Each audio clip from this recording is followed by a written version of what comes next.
ఈ 5 ఏళ్ల పరిపాలన చూసాం. ఈ 5 ఏళ్ల పరిపాలన చూసిన తర్వాత కూడా మరి మీ బిడ్డను గెలిపిస్తున్నారా? ఏ బిడ్డమ్మా? ఏంటి సౌజన్య, ఏం మాట్లాడుతున్నావు? అంటే జగన్మోహన్ రెడ్డిని గెలిపిస్తున్నారా? మా బిడ్డను గెలిపించేంత ధైర్యం మేము చేస్తామా చెప్పు? 5 ఏళ్ళు పడ్డాం, ఇంకా గెలిపించాలా? అసలు మన ఆంధ్రప్రదేశ్ ఈరోజు నెంబర్ 1 ఎందులో ఉంది? అవినీతిలో ఉంది, గంజాయిలో ఉంది, డ్రగ్స్లో ఉంది, అక్రమాల్లో ఉంది, మనకి ఏమనాలి దాడుల్లో ఉంది. ఈరోజు పోలీస్ శాఖ మీద సిట్టు వేసేంత స్థాయికి మన గొప్పతనం ఎదిగింది. ఇవన్నీ చూశాక జగన్మోహన్ రెడ్డిని గెలిపిస్తారా అని నువ్వు ఆంధ్రప్రదేశ్ ప్రజలను అడుగుతున్నావా? ఇవన్నీ చూశాక జగన్మోహన్ రెడ్డిని గెలిపిస్తారా అని ఆంధ్రప్రదేశ్ ప్రజలను అడుగుతున్నావా నువ్వు?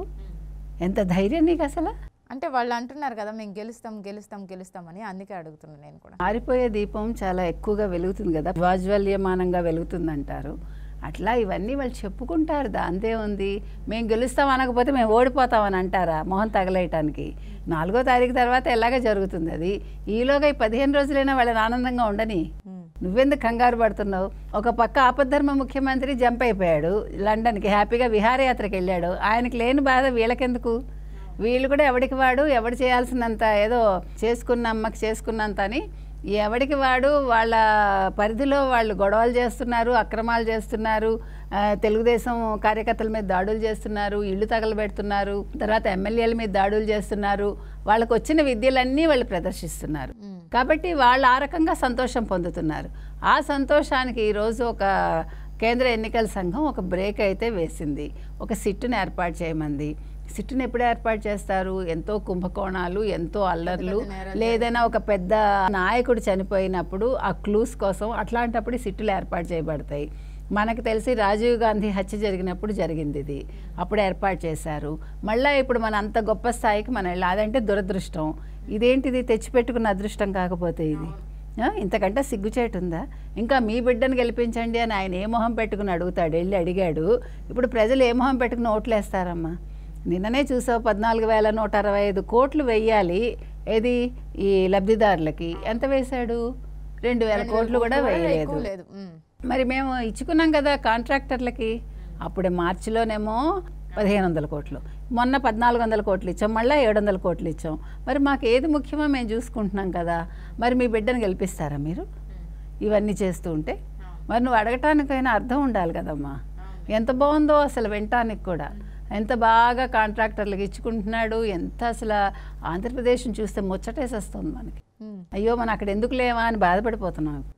అందులో పాపం ఈ యూట్యూబ్ ఛానల్స్ కూడా ఈ మధ్యన చాలామంది జగన్మోహన్ రెడ్డి ఇంకా ఏంటి దేవుడు, ఇంకా ఇంద్రుడు చంద్రుడు, మరి ఎంత ప్యాకేజీలు వచ్చాయి ఒక్కొక్కడికి మనకు తెలియదు. కానీ వాళ్ళని అడిగితే వాళ్ళు మా బిడ్డ గెలుస్తాడని చెప్తారు.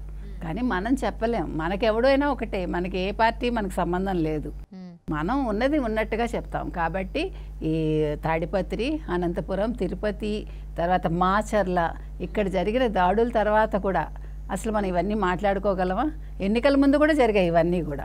అసలు ఎవరిని కూడా అసలు తెలుగుదేశం ఏజెంట్లు లేకుండా చేయాలని ప్లాన్ చేసి ఎక్కడికక్కడ ఈ పిన్నెల్లి సోదరులు ఎంత గొడవలు చేశారో తెలుసా? ఒక వ్యక్తి కళ్ళల్లో కారం కొట్టి చంపేసి అతన్ని, తర్వాత ఒక దళిత ఏజెంట్ని, తెలుగుదేశం ఏజెంట్ని, అతని భార్యా బిడ్డల్ని కొట్టి వీడియో తీసి అతనికి చూపించి అతన్ని బలవంతంగా పోలింగ్ బూత్ నుంచి బయటికి ఈడ్చుకొచ్చి చేశారు. కారంపూడిలో 300 మంది గుండాలను తీసుకొచ్చి హైదరాబాద్ నుంచి అక్కడ తెలుగుదేశం వాళ్ళని కొట్టి, తెలుగుదేశం కార్యకర్తల్ని, తెలుగుదేశం ఆఫీస్ తగలబెట్టి ఇన్ని చేశారు. తిరుపతిలో ఏం చేశారు? నాని గారి మీద 150 మంది గొడ్డలు లాంటివి పట్టుకుని, ఆ గొడ్డలు కూడా కాదు, దాన్ని ఏమంటాం మనం, కమ్మరి కొలిమి దగ్గర చేస్తారు చూడండి, ఇనుము వంగదీయడానికి కొడతారు, అలాంటివి తీసుకుని వచ్చి మరి ఇంత గొప్ప అంటే ఇంకా ఇంతకంటే ఎవరు కూడా చరిత్రలో గొప్పగా పరిపాలించిన వాళ్ళు ఉండి ఉండరు. ఇంతకంటే గొప్ప ముఖ్యమంత్రి ఉండడు. ఎందుకంటే ఈ ముఖ్యమంత్రి ఈరోజు వేటికి బదులు ఇవ్వకుండా హ్యాపీగా విహారయాత్రకు వెళ్ళిపోయాడు. కోట్లు ఈరోజు గవర్నమెంట్ పెడుతోంది. అతని కోసం 4 అధికారులు అతని సెక్యూరిటీ కోసం ముందే లండన్ వెళ్తే వాళ్ళు 1,50,00,000 అవుతుందిట. మరి ఈయన విదేశీ పర్యటనకి ఎంత అవుతుంది చూడండి. ప్రత్యేక విమానంలో వెళ్ళాడు, రాను పోను ఖర్చులు ఎన్ని వేల కోట్లు అవుతాయి. అంటే పేద ముఖ్యమంత్రి కదా. ఆ నిరుపేద ముఖ్యమంత్రి పాపం ఇవన్నీ చూసి తట్టుకోలేక బుర్ర వేడెక్కిపోయి ఆయన లండను, జెరూసలేము, తర్వాత స్విట్జర్లాండు, ఫ్రాన్సు, మధ్యలో ఆమ్స్టర్డాము కూడా వెళ్ళాడు. ఎందుకంటే లాయర్ది 3వ పెళ్ళి అనుకుంటా పాపం. సాల్వే పెళ్ళికి వెళ్ళాడు. ఎందుకు వెళ్ళాడు పాపం? పవన్ కళ్యాణ్ 3 పెళ్ళిళ్ళ గురించి 300 సార్లు మాట్లాడాడు. కానీ సాల్వే గారి పెళ్లి దగ్గరుండి జరిపిస్తున్నాడు 3వ పెళ్ళి. ఇది కూడా మెచ్చుకోవాల్సిన విషయమే. అంటే మేము రాష్ట్రంలో ఒకలా ఉంటాము, వేరే దేశంలో ఒకలా ఉంటాము. మీకు అర్థమైందా? నా దాకా వస్తే ఒకటి, నీ దాకా వస్తే ఒకటి. సో ఈ ముఖ్యమంత్రిని గెలిపించమంటావమ్మా? మీ బిడ్డను గెలిపించమంటావా సౌజన్య? అదే అడుగుతున్నానండి, అందుకే డౌట్ వచ్చి గెలిపిస్తారా ఇంకా అని.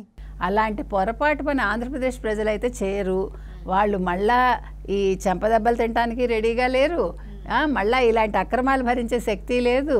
అభివృద్ధికి నోచుకొని ఆంధ్రప్రదేశ్లో ఉండే పరిస్థితి లేదు. కాబట్టి వాళ్ళు అలాంటి పిచ్చి పని అయితే చెయ్యరు.